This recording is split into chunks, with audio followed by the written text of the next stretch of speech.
Hola a todos y bienvenidos a Salir del Sistema. Hoy les traemos una historia fascinante, casi increíble, sobre uno de los fraudes más audaces y asombrosos de la historia. Vamos a sumergirnos en la vida de Victor Lustig, el hombre que vendió la Torre Eiffel. No una, sino dos veces. Prepárense para descubrir cómo este carismático estafador logró convencer a sus víctimas y evadir a la justicia durante años.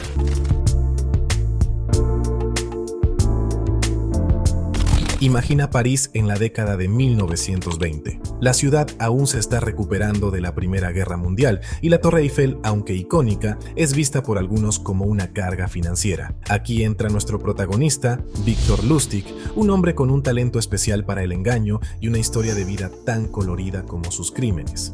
Victor Lustig nació en Austro-Hungría en 1890 y desde joven mostró un talento para el crimen. Dominaba 5 idiomas y tenía una capacidad innata para ganarse la confianza de los demás. Su carrera criminal comenzó con pequeños robos y estafas, pero pronto se graduó a fraudes más elaborados. Lustig era un hombre carismático y encantador, cualidades esenciales para un estafador exitoso. Tenía una habilidad increíble para leer a las personas y descubrir sus vulnerabilidades. Su capacidad para inventar historias convincentes y su conocimiento de los detalles más finos le permitieron ejecutar sus estafas con una precisión casi perfecta, el gran plan. En mayo de 1925, Lustig llegó a París con un plan audaz. Se hospedó en el lujoso Hotel de Crillon y se hizo pasar por un funcionario del gobierno francés. Con la ayuda de documentos falsificados y su carisma inigualable, convocó a los principales empresarios del sector de la chatarra a una reunión secreta en el hotel. Les dijo que el gobierno francés había decidido desmantelar la Torre Eiffel debido a los altos costos de mantenimiento y que buscaba venderla como chatarra al mejor postor. El gancho fue perfecto.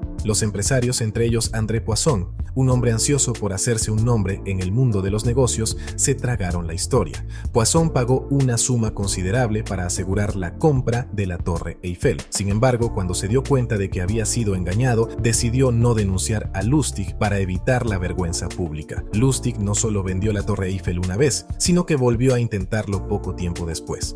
En su segundo intento, uno de los empresarios sospechó y alertó a la policía. Lustig, demostrando una vez más su habilidad para evadir la captura, logró escapar a tiempo y se trasladó a Estados Unidos. El segundo acto, Estados Unidos. En Estados Unidos, Lustig no se detuvo. Continuó realizando estafas, incluida una contra el infame gángster Al Capone. Este encuentro con Capone es una de las historias más interesantes de Lustig. Logró convencer a Capone de invertir $50,000 en un negocio ficticio. Después de 2 meses, Lustig devolvió el dinero a Capone, alegando que el negocio había fracasado, pero queriendo demostrar su honestidad. Capone, impresionado por esta supuesta integridad, le dio $5,000 como recompensa, dinero que Lustig aceptó con gusto. Además de sus estafas directas, Lustig también se dedicó a la falsificación de billetes. Su operación de falsificación fue tan sofisticada que incluso los expertos tenían dificultades para distinguir sus billetes falsos de los genuinos. Este fraude a gran escala eventualmente atrajo la atención de las autoridades federales, quienes comenzaron a seguirle la pista. Lustig también era conocido por su máquina de billetes, otro ingenioso dispositivo de estafa. Convenció a varias personas de que había inventado una máquina capaz de imprimir billetes de $100. La máquina, sin embargo, solo imprimía 2 billetes genuinos antes de quedarse sin tinta, lo que daba tiempo a Lustig para desaparecer con el dinero de sus víctimas antes de que descubrieran el engaño, la caída. A pesar de su habilidad para evadir a las autoridades, la suerte de Lustig finalmente se agotó. En 1935 fue arrestado en Nueva York después de que su amante,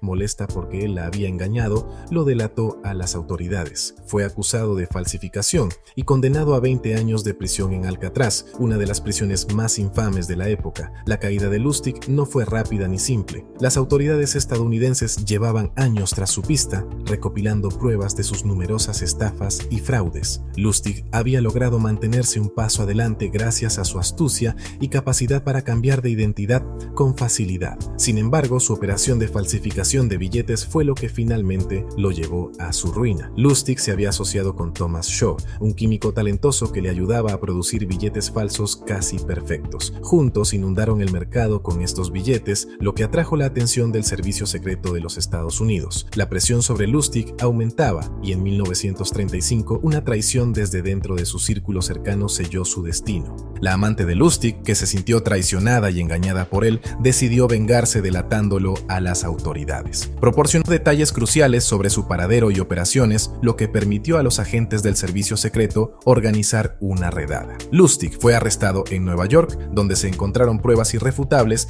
de su implicación en la falsificación de billetes. Durante el juicio, Lustig mantuvo su compostura y carisma característicos, pero las pruebas eran abrumadoras. Fue declarado culpable y condenado a 20 años de prisión, que cumpliría en la infame prisión de Alcatraz. A pesar de un intento de fuga en 1939, Lustig pasó el resto de su vida en prisión, falleciendo en 1947 debido a complicaciones relacionadas con la neumonía. Reflexión final. La historia de Victor Lustig no solo es fascinante por sus detalles, sino también por lo que nos dice sobre la naturaleza humana. La capacidad de Lustig para explotar la codicia, el miedo y la vanidad de sus víctimas es un recordatorio de cuán vulnerables podemos ser a la manipulación. Es una historia que invita a la reflexión sobre la confianza, la credulidad y las consecuencias de nuestras acciones. Su vida también sirve como un estudio de caso en la psicología del fraude. Lustig entendió que las personas, independientemente de su posición o inteligencia, pueden ser víctimas de estafas si se toca el punto correcto. Ya sea la promesa de ganancias rápidas o el deseo de tener algo exclusivo, Lustig supo manipular estos deseos humanos básicos para su beneficio. Uno de los aspectos más intrigantes de la historia de Lustig es su capacidad para reinventarse. Cada vez que parecía que sus fraudes eran descubiertos, encontraba una nueva forma de engañar a sus víctimas. Esta habilidad para adaptarse y evolucionar es una de las razones por las que logró evadir la justicia durante tanto tiempo. Sin embargo, a pesar de su ingenio y carisma, la historia de Lustig es también una advertencia. Al final, su vida de crímenes lo alcanzó. Fue traicionado por alguien cercano y pasó sus últimos años en una prisión infame, lejos del lujo y la comodidad que una vez disfrutó. Su historia es un recordatorio de que, aunque el crimen puede parecer rentable a corto plazo, las consecuencias a largo plazo son inevitables. Lecciones aprendidas. Hay varias lecciones que podemos aprender de la historia de Victor Lustig. Primero, la importancia de la verificación y la desconfianza saludable. Incluso cuando algo parece demasiado bueno para ser verdad, es vital hacer una investigación exhaustiva y confirmar la autenticidad de la información y las personas involucradas. Segundo, la historia de Lustig subraya la naturaleza humana de la codicia y cómo puede cegarnos ante señales de advertencia obvias. Lustig explotó estos deseos humanos básicos y su éxito demuestra cuán poderosa puede ser la manipulación psicológica. Finalmente, la vida de Lustig nos recuerda que el crimen, sin importar cuán elaborado y exitoso pueda ser, eventualmente tiene consecuencias. La justicia puede ser lenta, pero en el caso de Lustig, finalmente lo alcanzó, y su caída fue tan dramática como su ascenso. Además, su historia también destaca la importancia de la inteligencia emocional y la percepción. Lustig no solo era un maestro del engaño, sino también un experto en leer a las personas y comprender sus motivaciones. Esta habilidad le permitió aprovecharse de sus víctimas y ejecutar sus estafas con una efectividad impresionante. Y así concluimos la increíble historia de Victor Lustig, el hombre que vendió la Torre Eiffel. Si disfrutaste este video, no olvides darle un like y suscribirte a nuestro canal para más historias asombrosas. ¿Qué opinas de esta estafa? ¿Conoces otras historias de fraudes impresionantes? Déjanos tus comentarios abajo. Hasta la próxima en Salir del Sistema.